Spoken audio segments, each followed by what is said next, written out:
let me tell you two quick stories. So my buddy, I told you about the guy who was the fisherman in Alaska. And we've been best buddies since 1969.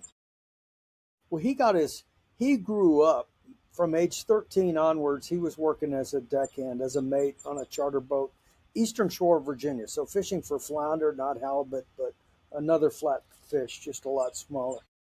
And and eventually he got his captain's license. He was in the Coast Guard Reserve, but he got his captain's license, and that's how he paid his own way through college.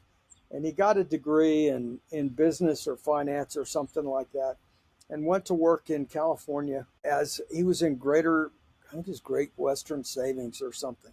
But he was a loan officer, and honestly, he was making money hand over fist.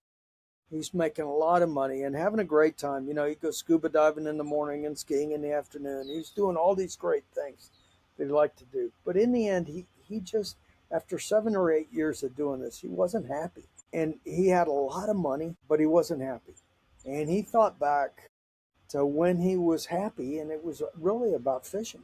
It was about being on the boat. So he basically sold everything, took all that he had, put it in his El Camino, and drove north to Homer, Alaska. And had never been to Alaska, but he heard Homer was the halibut capital of the world, and halibut's kind of like a flounder. He could probably figure it out, and he still had a valid captain's license. And it took him a couple of days. He got a job as a deckhand, and then they found out he had a captain's license, and pretty soon he was driving the boat. And 5 years later, he owns his own boat and his own business, and he's this is what he loves to do.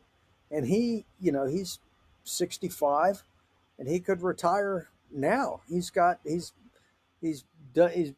been a wise investor, and made a lot of money over the years, and he could retire. But he loves to fish, so he's going to keep on doing it. That's following your heart.